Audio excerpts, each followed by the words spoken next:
with practical tools, timely resource, and faith-rooted encouragement.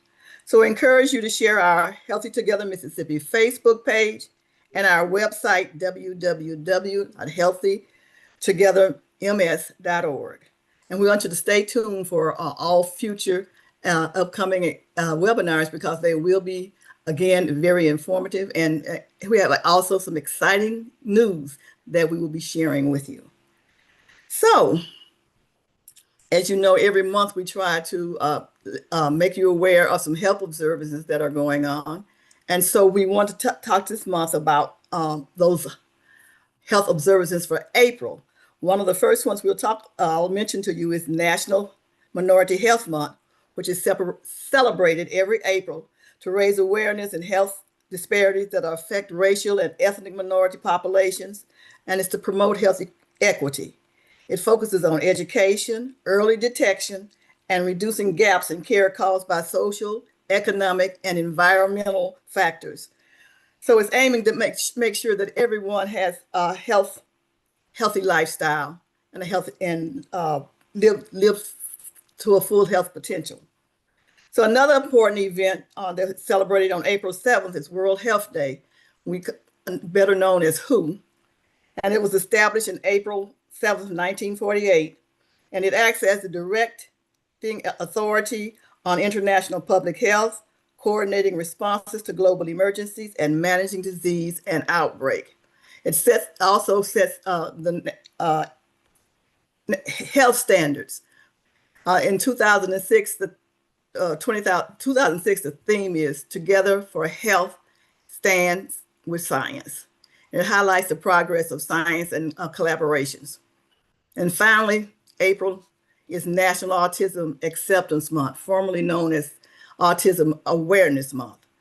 It's dedicated to fostering inclusion, celebrating neurodiversity, and increasing understanding of autism, and it helps to address the challenges faced by individuals with autism in terms of education and employment and in their daily lives. So it wants to help to also advocate for the acceptance in society.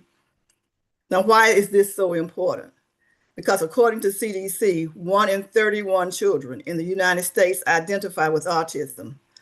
Also, many children grow up without ever receiving their diagnosis. And so it's estimated that 2.2% of people over the age of 18 have autism spectrum disorder. New research suggests that the diagnosis of adults are on the rise, with the greatest increase of diagnosis occurring among people ages 26 to 34. According to a study published in JAMA Network Open, the rate of diagnosis in this age group increased by 450% from 2011 and 2022. Receiving an autism diagnosis in adulthood, it can be challenging, but it can also present opportunities for support and for growth.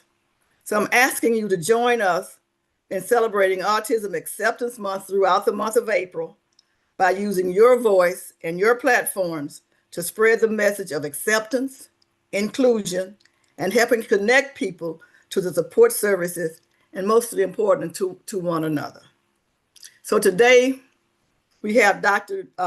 Don Vereen, who's going to inform us about autism so that we can have a better understanding and that we can hopefully be able to provide some information that will improve the health functioning for our children and our families and give them the resources that they need, or the answers or questions that they need to when they go in to talk to their medical provider or their child's medical provider, or even just talking to their children or to their child's teacher.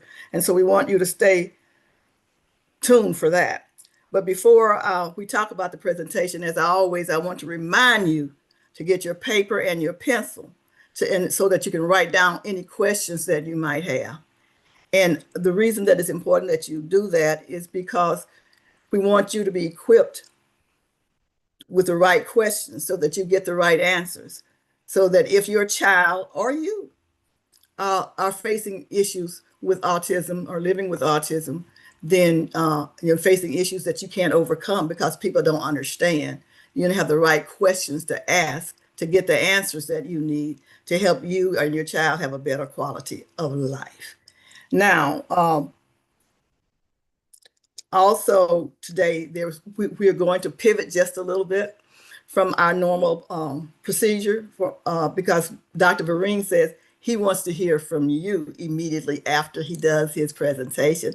And so I'm going to hold any questions that I might have until after you have asked your questions. And then if there's some questions that you didn't ask that I think that might be help clear it up a little bit more or might provide additional answers to you, then I will ask those questions. So, for most of us, Dr. Vereen is not a stranger. He loves to come on because guess what, you all, he's a native Mississippian and he loves helping his home state. And so we are also very glad to have him.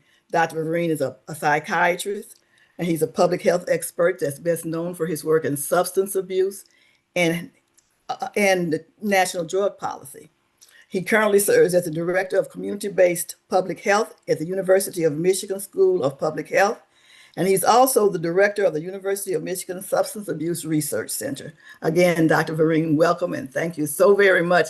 You all, we want to make sure that we give him a special thanks and send him out some special love because today I was afraid he was going to cancel because they had a tornado in Ann Arbor last night and he was somewhat affected by it, and so we are actually so glad and so grateful to God that there was not more damage done, not only to him but for the city and the other people. And we are so grateful that he's that committed to you, that he insisted that he would show up this morning.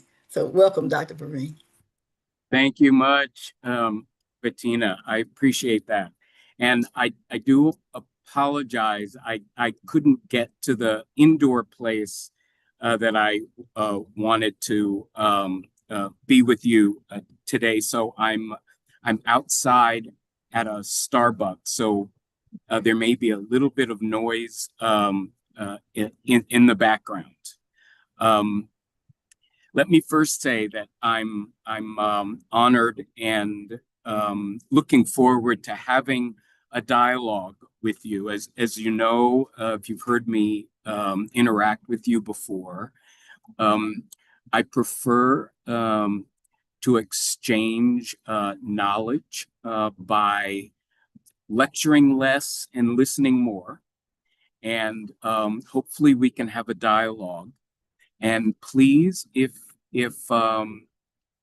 in the few minutes that I'll take to say a few general remarks, if you have a question or a comment, it's not really an interruption.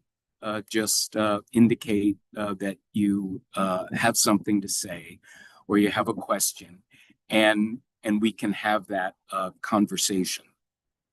So I don't have any visuals. I wasn't able to finish things last night, partly because of the terrible weather that we had. But with autism, we have a very, very interesting, I'm going to say, psychiatric as well as neurologic disorder that is really starting to take all of us by storm. It's something that probably has existed for a long time, not unlike schizophrenia, not unlike diseases like depression. It's just that we didn't recognize them or we didn't think about them and deal with them in the way that we live our lives. And our lives are continuing to expand. Our standard of living is increasing.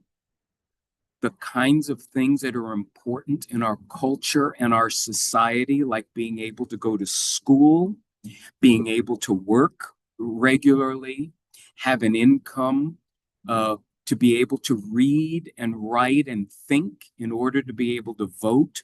All those things are evidence that we've increased our standard of living, if you will. And in that context, we're starting to see that there are patterns of behavior that get in the way of us being able to live our lives. That's probably the most general way that I can think about some of the psychiatric and mental health issues that we've discussed in the past. And I'm trying to keep that in a light that doesn't put the negative cast of a label on what may be happening in terms of something like autism.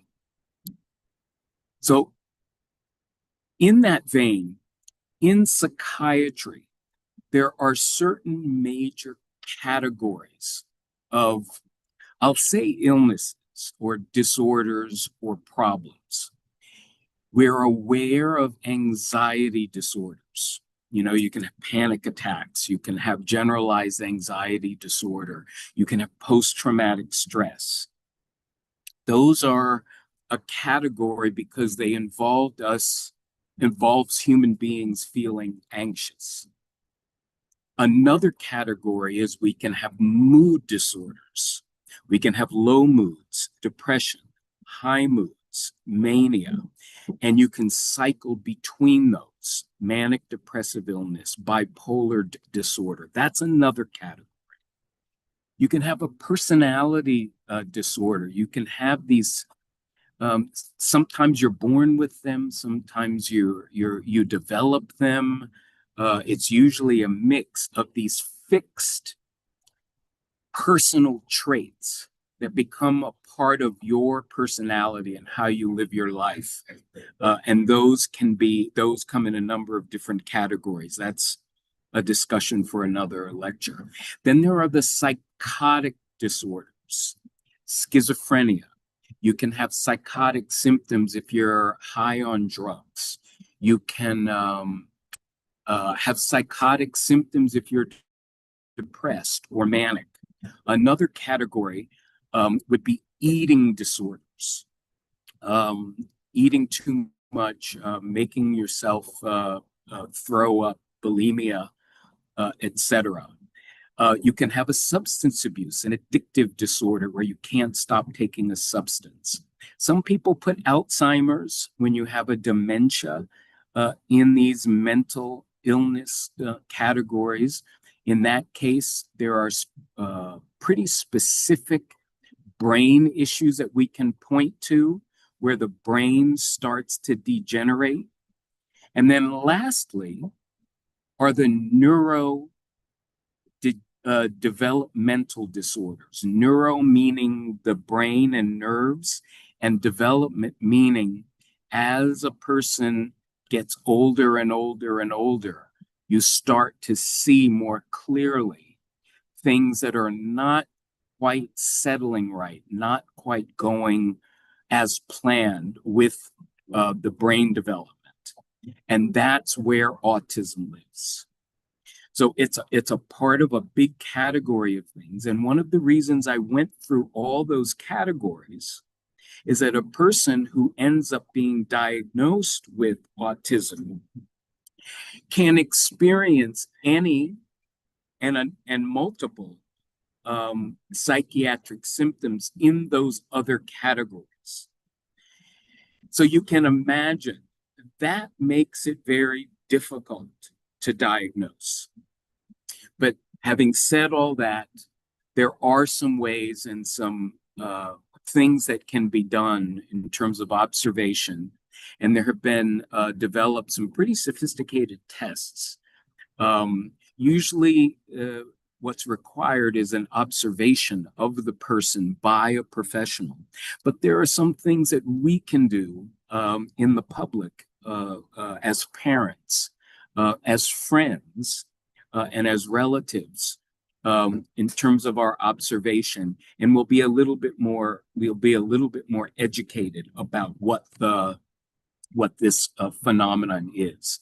So it's something that begins in childhood, and it's often diagnosed in childhood, but like so many mental health, mental illness issues, it's possible to live a pretty decent life by maybe fighting through some of these mental health problems, hiding them. Many people have an insight about their behavior and how they relate to the outside world, and they can hide or make up for the problems that they might be having living in a social world. So usually with autism, the diagnosis is often made by the time a kid, a baby, a child is 1 year old. What happens and what you see in a very, very young baby is babies learn pretty early to respond to their name. You know, mom and dad pick a name, or maybe the family picks a name. The baby's been named after somebody. And the baby gets used to hearing that sound. They may not know what the name is, but they know that the name, the word, the sound of their name is associated with them. And so parents will notice in particular that the baby doesn't always respond to their name. Babies, after they can be able to see, because often babies, when they're born, yeah, they can see, but they haven't learned to focus their lenses, to be able to focus on mom's and dad's nose or their eyes yet. But once babies get that, they are addicted to their parents' faces. And a kid with autism won't have much eye contact. It's one of the hallmark, if there is such a thing, hallmark sign that something's not quite right with this baby, if I could use that terminology. And then related to the eye contact and related to not being able to respond appropriately, positively to your name, there's an impaired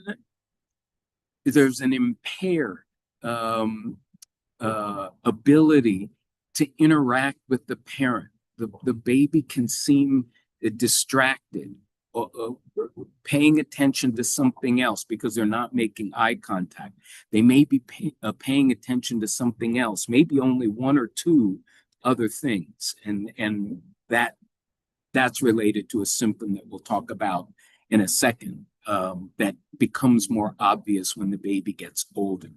So those three things, this decreased response to name, poor eye contact, and this impaired kind of one-on-one social ability, this very early social ability. Then as the baby gets older, you can start to see other behaviors where the baby may not be acting like, with the young child or toddler may not be acting like other kids. Young kids do have an imagination. They haven't been in the world long enough, and who knows what their wild little brains are thinking, and what's hidden in their baby talk. But parents can specifically note that they're not making up things. They're not thinking in a normal, age-appropriate, imaginary kind of way. They tend to not have an interest in other children. So most other kids seem to pick out other kids. They know, oh, you're young too, and usually you can see that. There's very little play or interaction with other kids. And for parents, the big issue is language development. So kids will start to say a few words, before they're one. They'll start to copy mom and dad and the people who are taking care of them. And you're not seeing that. You've heard of, you probably even know some babies that maybe didn't talk until they were 2 or 3 years old. Um, there are not every kid that does that is autistic, but that's usually an important sign that something's not quite right. They're not able to get the language thing. They're not able to copy back what they've heard. They're not able to put two and two together and realize that a word has a meaning, and that processing isn't happening because they're not getting the words. And that language deficit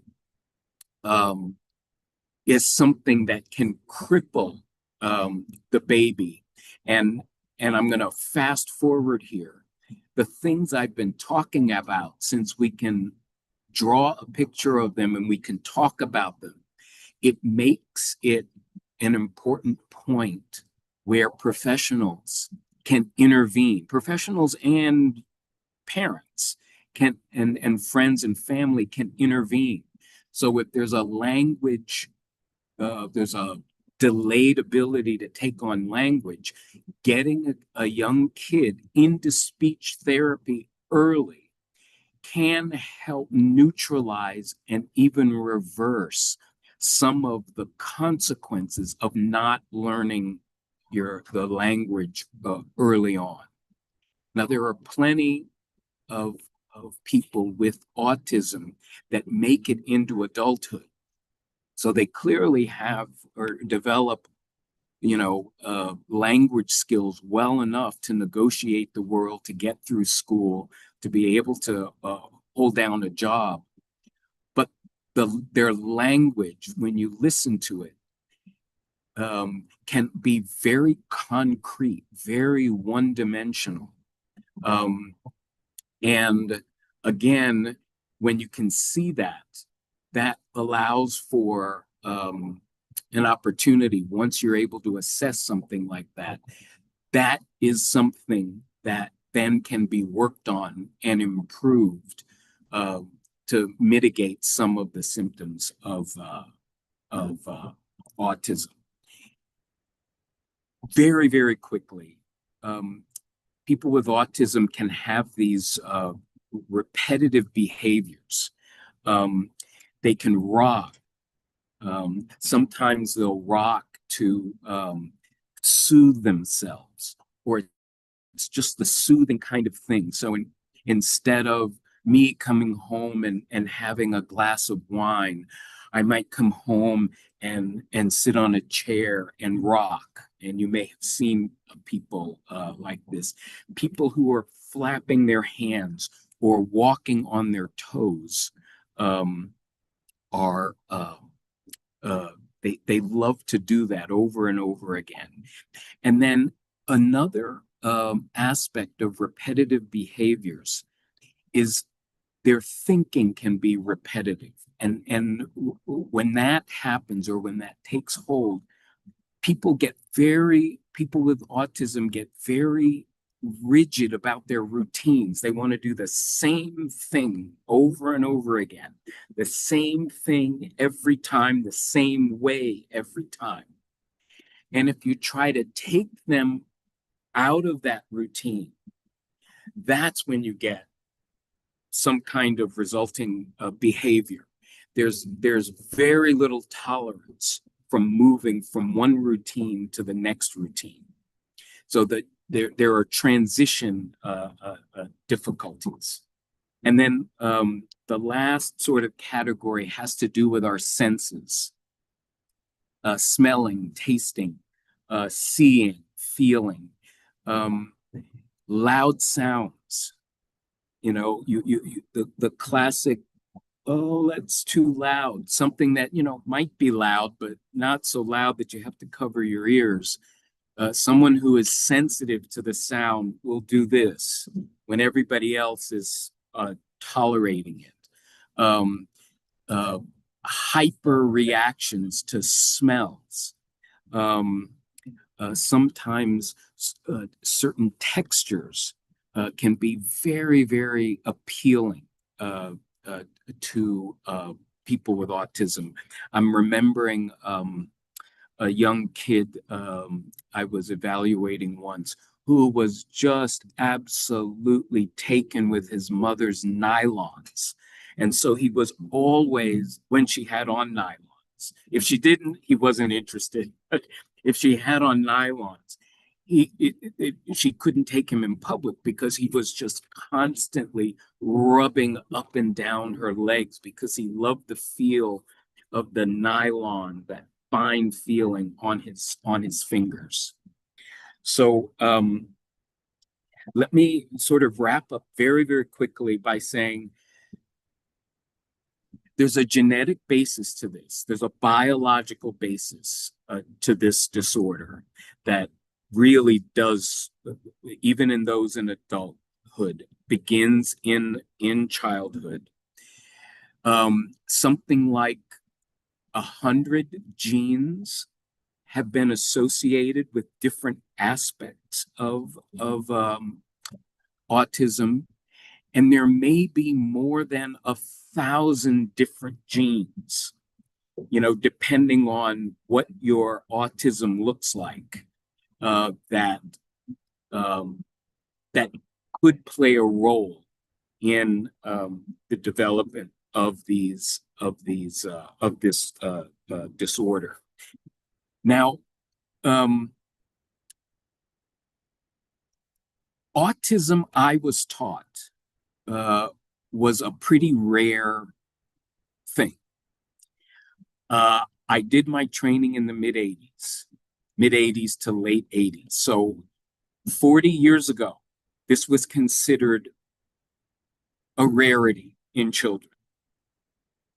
Now, as many as one in, what is the one number I saw? One in less than 100 kids may have some aspect of autism along the spectrum, from very severe, having all of the symptoms that I just mentioned, to maybe a mild version of one or two of these, enough that people would notice and that it's affected their lives. And so with increased awareness and by studying this, by doing research, it's become clear that, wow, it's not just the folks who have all of the things that I mentioned, but you might only have one or two, or very slightly 3 or 4, and it's enough to interfere with your life. And so with increased awareness by professionals like me, increased awareness by all healthcare professionals, all teachers noticing this, because if you have some of these symptoms, they're going to interfere with your ability to participate in school well.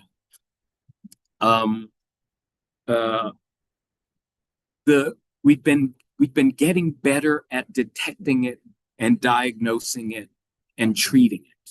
We need to do a much better job at treating it. And so it seems like it's an epidemic, but in my opinion, this is like, drug abuse and addiction. There are many more people who are addicted to things like gambling and sex and things like that, but we never looked for it. And then once we looked for it, what is it about it that we needed to know? How would we be able to detect it earlier in people? And then lastly, what do we need to do to help these people so that their malady isn't interfering with their lives? So I'll end on this note that it's been recommended and it's been carried out in most places that some kind of diagnostic screening be done on all kids at 18 months and at 24 months. That's mainly because sometimes the symptoms are so are so what's the word? They're so mild that you might not see them in an 18-month-old, and you wait until the kid is 2 or later. And in some cases, you may not notice it until a person is in adulthood. I'm gonna mention a couple of personal things here. I'm actually reviewing the evaluation of a young man who is 22, who was just diagnosed last week with autism. It's a new diagnosis for the family. They knew that he was dyslexic. I'm sorry, he had ADD, but they didn't know about that until much later. Professionals can miss things. My own daughter was severely dyslexic in the 2nd grade. She'd been dyslexic her whole life, but we didn't notice this until, her really good performance in school started to take a nosedive. And it was because she was having trouble translating the letters into words. And so professionals can miss things. I have a friend. I forgot to bring the book out of the car. I'll go grab it before we're finished so I can leave you a note. He's an anthropologist. His wife is a psychiatrist who I trained with. They have a daughter who's dyslexic.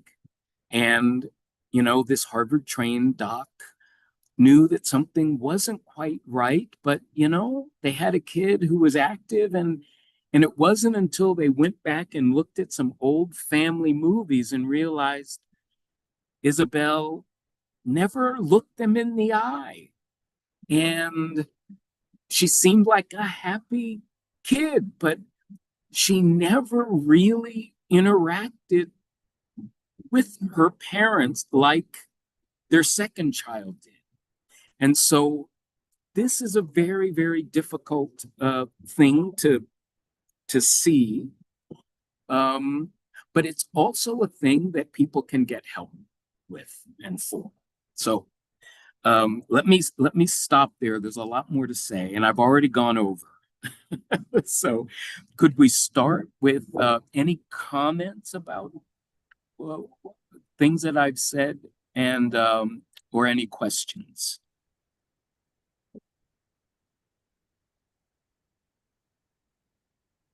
Yes, we can, Dr. Vereen. Duke, are there any questions on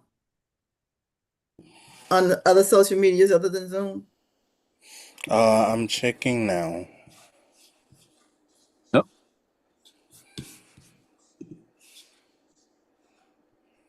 Oh my goodness. No questions on social media.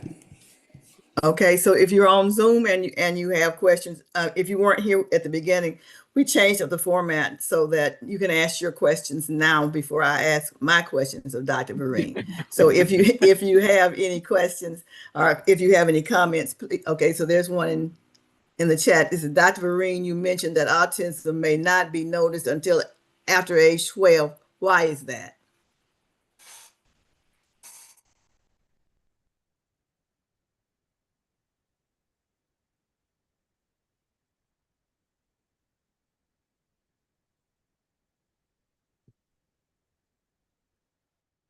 Dr. Vereen, were you able to hear the question? Hello? No, I wasn't. Okay, Could you repeat it's a that? question in the chat. It says that Dr. Vereen, you mentioned that autism may not be noticed until after ages 1 or 2. Why is that?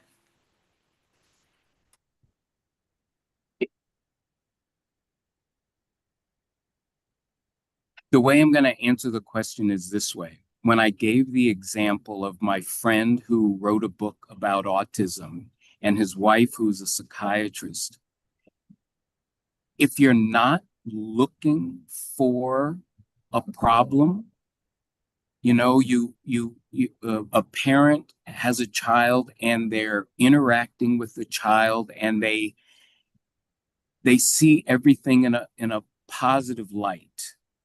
They didn't notice really any differences until their second child came along and noticed the language development and other things. Part of it is you have to know to look for it. And if you're tolerant, and every baby is different. And if you don't have frank, if you don't have, the worst aspects of these symptoms, then you may not see anything. If I could give the example of people with depression, I used to miss it all the time in diagnosing it, especially in Black women, because it never showed up in how they lived their lives. They would be able to get up in the morning, they would make breakfast for their family, they would get the kids off to school, they'd make sure that the mom or the dad or that they were taken care of were set for the day, they'd go out and work, they'd come home and take care of the family, and they were profoundly depressed. And it's because it didn't show up, and individuals try to compensate for the things that they don't do well. And that can happen even in little babies and young toddlers. By the way, I'm going to be a little distracted because I can't plug in my computer out here and my battery is low, and I don't want to. Uh-oh. I think he was trying to say, I don't want to lose you. For those of you who weren't here earlier, Dr. Vereen, he lives in Ann Arbor, and there was a tornado there last night. And so he didn't have any power at home. And so he had to leave his home, and he was outside of a Starbucks trying to join us. And I really, really I'm grateful and thankful for the fact that he did finish his presentation and that he was able to come and be with us. I cannot answer your questions. I can give you general knowledge, but if it's something that's in depth, I can't answer it. I'm going to be quite honest because, as Dr. Vereen said, autism is something that you have to specifically be looking for. And although I am a trained and clinical licensed social worker, it's not something that I've worked with extensively. And so I wouldn't want to give you any wrong information. So hopefully he may be able to rejoin us. So let's give him a few minutes and see if he is, or if there is someone that does have questions. If you go ahead and put them in the chat, and if he's not able to rejoin us, we will get those questions answered for you and get those answers to you if you will put them in the chat along with your email address. Then we will make sure that we get you those answers. Or if you want to call me at 810-210-7720. Again, 810-210-7720, and share your question with me. I will make sure that we get you the answers from Dr. Vereen that you are seeking.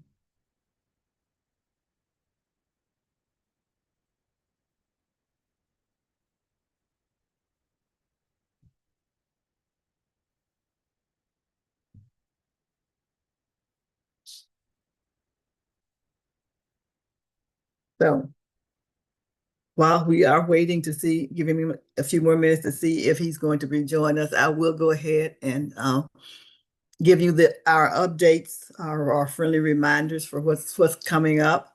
We do have Ask Mary and Pat Zoom webinar is at 6 p.m. on Monday. Is it April the 27th, Duke? For the X Mary Pet Show? Yes. Yes, ma'am.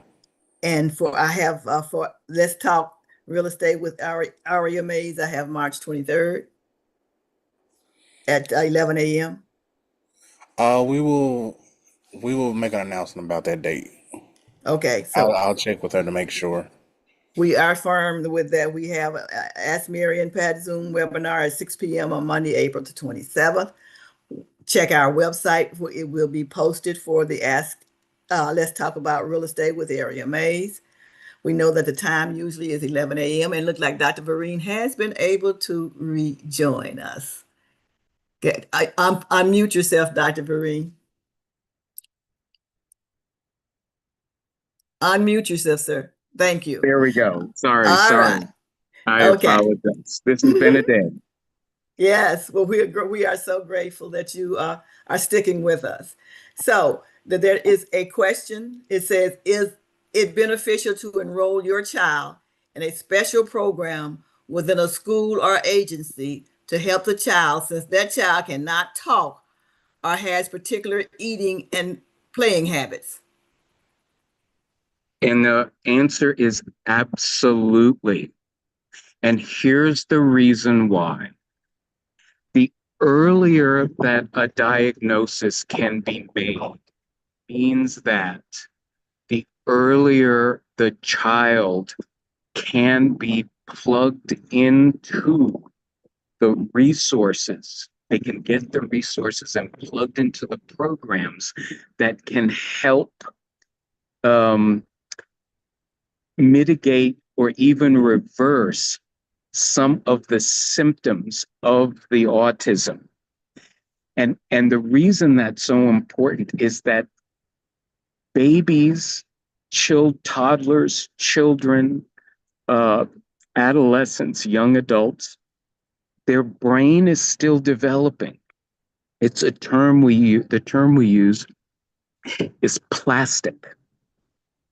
The brain is constantly being affected by its environment.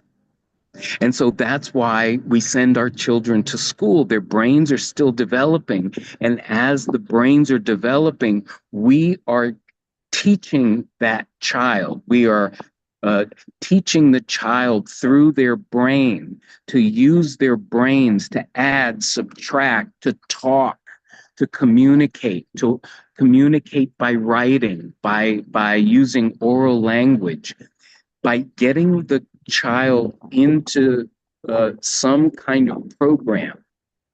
That's where the therapy is happening. And so the things that have gone wrong with the in terms of the autism, getting them into therapy can slow that bad process down and often reverse it so that at some point those language skills will not only get better, but reach the point that we would want them to be so that they would be able to function and communicate like what we would call a normal adult. So that's why those programs are so important and why an early diagnosis is important. We've talked about this before, these labels. You get a psychiatric diagnosis and there's stigma attached to every psychiatric diagnosis, but it's a two-edged sword. And that's why finding clinicians and healthcare folks that are really in your corner is so important, because without that label, then you're not going to get the interventions, the treatments that have been tested and experimented on, that have been proven to work on that issue. So the programs, if you're lucky enough to have one, the earlier you can get your child in, the better. And that doesn't end. I mentioned the young man that I'm going to meet with his mother probably Friday or early next week to go over the findings. He's just been diagnosed at 22. And one of the things that's going to be difficult to find for him are programs that will take the findings and help him through You all have heard of occupational therapy, that they have for people, after a stroke, physical therapy even, because if you have language deficits, you've got to practice using your tongue in a certain way and your lips in a certain way to form the words in order to communicate well. All of those therapies are important in addressing the deficits that are from the autism. So does that make sense, and does that answer most of the question? Yes. I think it says, the person says definitely. It does answer her question. Are there any other questions? Because this is the time to get those questions answered. Okay, so you've kind of talked about, since they don't have questions, Dr. Vereen. Okay, I can go through the other ones, but why don't you lead me? Okay. You kind of answered this question, but I do want to kind of just go over it again. Sure. Oh, and there is a question that says, there is a question. You said, where do you start where do you start in getting help? Okay. The first place to go is to your doc. And if it's a child or an adolescent, their pediatrician. The pediatricians are on top of this. Our internists and the family doctors are pretty good with this as well. Our internists, the more specialized you get, the more work you might have to do to get them to pay attention to this particular psychiatric disorder. But for kids, start with the pediatrician. Start with the pediatrician. And then in the school systems, even though they've got fewer and fewer resources, this is all about testing. So if there's a particular area in school where your child is not performing up to par, address that problem directly with the school and ask, could this be related to autism? Because what that does is it tells them what they need to be looking for. Because most schools, they're required to take care of all kids, regardless of their status. All kids are entitled to an education, and so they'll. I know for a fact they may not have all the best resources for testing because it's expensive, but they should be able to direct you to testing because there's a problem with learning in school. And so that is another place where you could start. But your pediatrician can do that as well. And the plus about engaging the pediatrician is the pediatrician can attach the testing to your health insurance.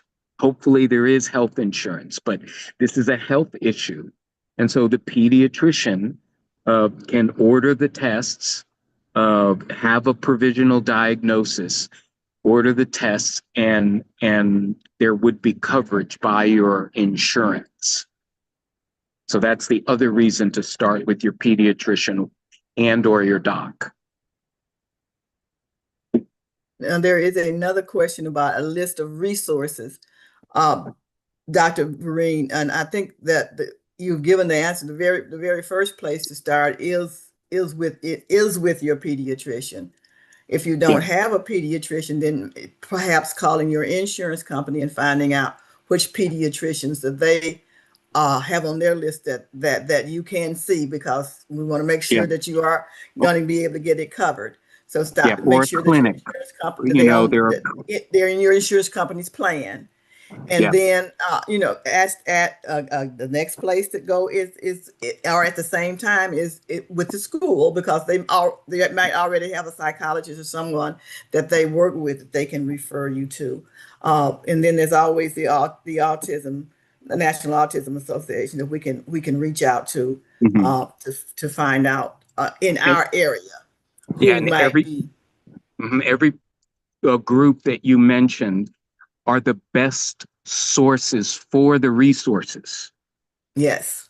Yes, because they will be able to direct you to what's out there, because not every place is going to have the same level of resources. So they will be able to tell you where to go. Okay. Another question says, can a child be highly intelligent and still be autistic? Absolutely. Often the intelligence comes out in very, very, very specific areas. And that's because kids with autism tend to focus on just one or two things. And you'll see this in adults with autism. They've got, one or two hobbies or things that they're involved in. Their whole world seems to be just that one thing. I can't say that. I know someone who I don't think he particularly likes bourbons, but he is an expert on every bourbon produced in the United States. Wow. If you've seen the movie Rain Man with Tom Cruise and Dustin Hoffman, his ability with numbers was incredible. And I do want to say this as a general point.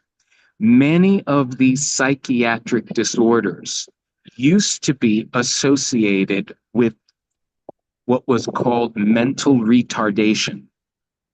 But when we look more closely, we realize these people aren't, cognitively challenged. Not at all. Their intelligence may be in a very, very narrow area, or it could be a very global intelligence, but you can't see it because they can't express it. And I'll give you two examples of that. The first is kids with ADD, attention deficit disorder, attention deficit hyperactivity disorder. If you tested those kids with traditional IQ tests, even though those IQ tests need some help, they're almost all way above normal. And the reason you can't see it is because these people can't sit still, or they can't hold their attention well enough, long enough to be able to do their schoolwork. So they look like they're dumb, but they're not.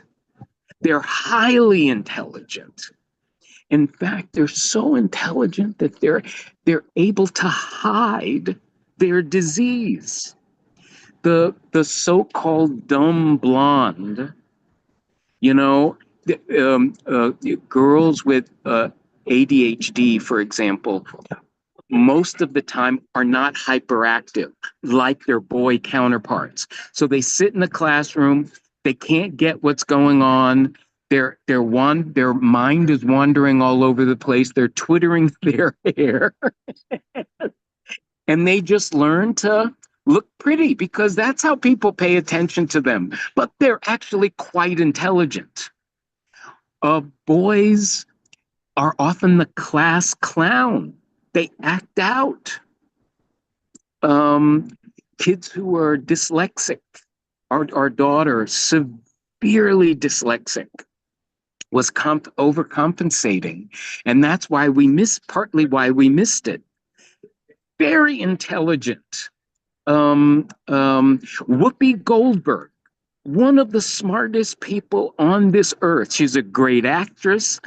She's a great TV host. She's dyslexic.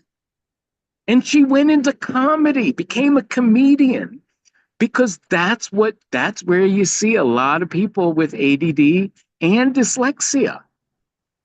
They end up acting because they can go into somebody else's life and pretend to be somebody else sometimes. They're not very empathic, but often, but they can do those kinds of things. So the intelligence, don't be fooled by the school performance. Assume that there's extra intelligence. That's why getting them into therapy and into some program is so important. Okay. Well, I was going to mention Rain Man, so I'm glad that you brought it up, because if you haven't watched it, go and watch it. And if you know someone who is having problems with autism, or you suspect maybe having problems with autism, and you feel that you can't approach their parents in the traditional way, asking them to sit down and watch that movie with you may be one way of being able to open the door for conversation. Um, Also, Dr. Vereen, there's one last question we have here. It says, is there a national or standard checklist by age as to what types of services are available? About services. Because healthcare ultimately is controlled, the standards of care are determined state by state. My first answer would be I don't think so, but there are national organizations that have been collecting information for people who have questions. So I'm certainly NAMI, the National Alliance for the Mentally Ill, can be able to direct you to resources. But I think if you Google autism,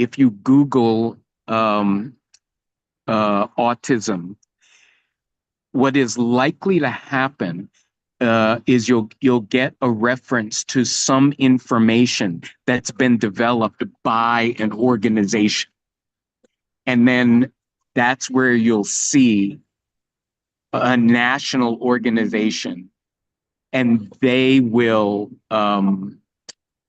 reading that entry will help you get an answer to the question. But almost all of these things are local Frozen. at some point. Also, to tag on to what usually is age groups, not just. Yeah, yes, that's true too. But in the case of autism, there is this larger. In the case of autism, there is this larger and larger and growing recognition. 0 to 10 or 0. Uh-oh, we're all gone. What's that? What's that? Oh.